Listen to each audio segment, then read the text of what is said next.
코너에서 제작하는 활기찬 라디오와 함께해 주셔서 감사합니다. 허민지입니다. 정말 8월 무더위가 대단한데요. 오늘 아침 우리 청취자 여러분 컨디션은 괜찮으신가요? 이럴 때일수록 정말 건강관리에 더 신경 쓰셔야 할 것 같습니다. 오늘도 여러분의 든든한 건강 길잡이시죠? 건강보건학 전문가 선생님과 함께 알찬 정보 나눠보겠습니다. 안녕하세요. 박상현입니다. 네, 저희가 정성근 교수님의 귀한 건강 자료를 시리즈로 쭉 살펴보고 있잖아요.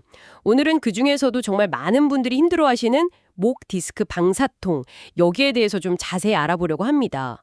목에서 시작된 통증인데 이게 팔이나 다른 데로 막 찌릿찌릿 뻗어나가는 거, 그 현상이죠. 이 방사통이라는 게 정확히 어떤 거고 또 이게 얼마나 심각할 수 있는 건가요?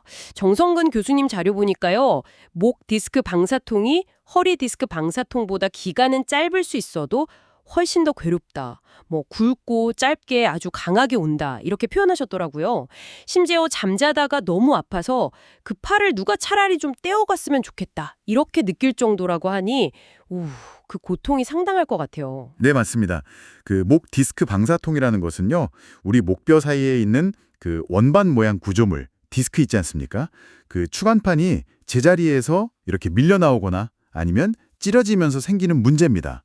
그때 이제 튀어나온 디스크 조각이나 아니면 그 찢어진 틈으로 흘러나온 내용물, 수액이라고 하죠. 이게 주변의 신경뿌리를 직접 누르거나 혹은 염증 반응을 일으키는 겁니다. 근데 중요한 건요, 이 통증이 그 신경이 담당하는 영역, 예를 들면 어깨나 팔, 손 같은 다른 부위로 마치 이렇게 전기가 통하듯이 쫙 퍼져나간다는 거죠. 그러니까 목에 문제가 생겼는데 통증은 전혀 다른 곳에서 느껴질 수 있다는 겁니다. 와, 그렇군요. 그렇게 막 극심한 통증이 오기 전에요. 혹시 우리가 미리 좀 알아챌 수 있는 그런 신호?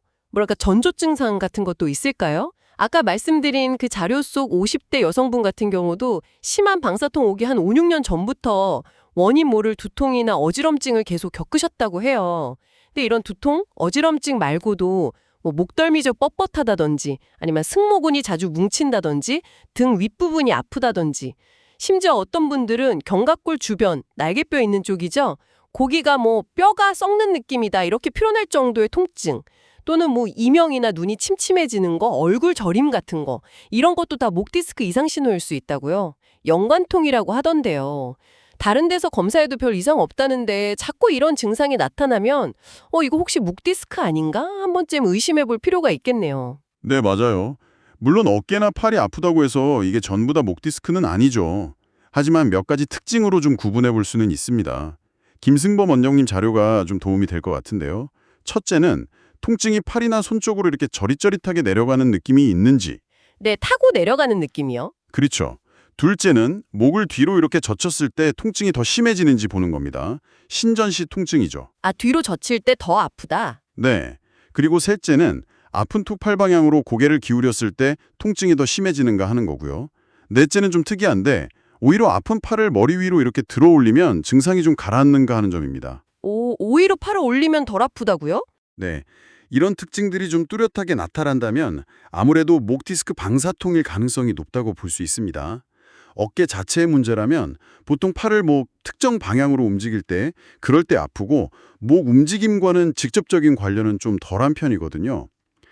그리고 또 하나 중요한 게 눌린 목신경의 위치에 따라서 통증 부위가 조금씩 달라진다는 것도 특징입니다.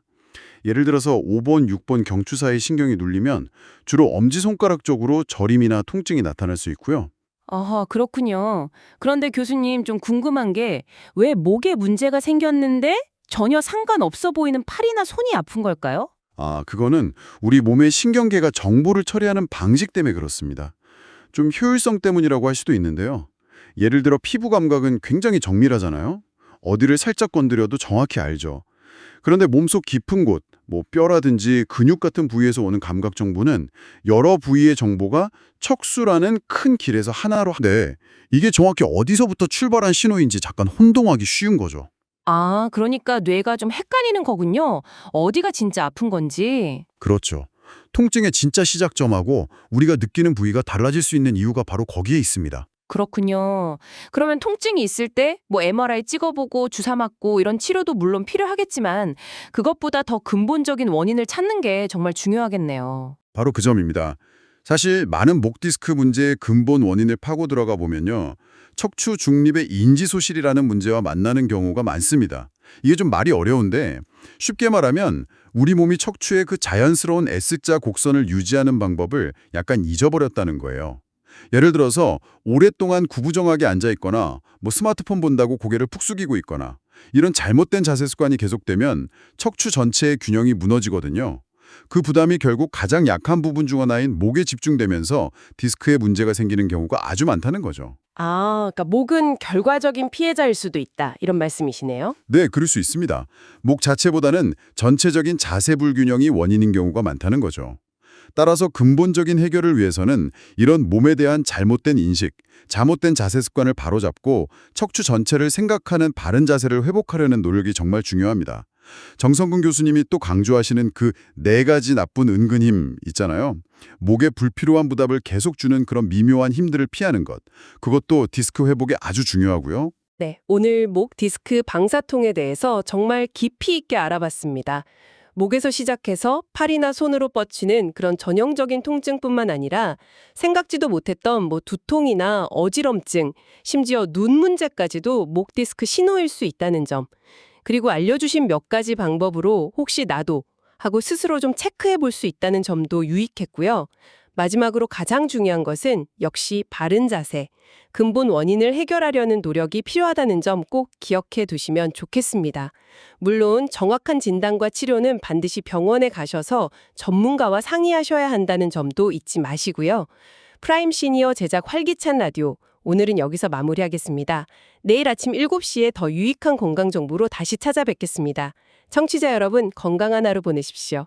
네, 우리 몸이 보내는 작은 통증 신호라도 그냥 지나치지 마시고요. 어쩌면 그게 더 큰 문제를 미리 막을 수 있는 중요한 단서일 수 있습니다. 특히 오늘 이야기 나눈 것처럼 목의 건강이 단순히 목 하나만의 문제가 아닐 수 있다는 사실, 그리고 평소 생활 습관, 특히 자세가 얼마나 중요한지 다시 한번 생각해 보시는 계기가 되셨기를 바랍니다.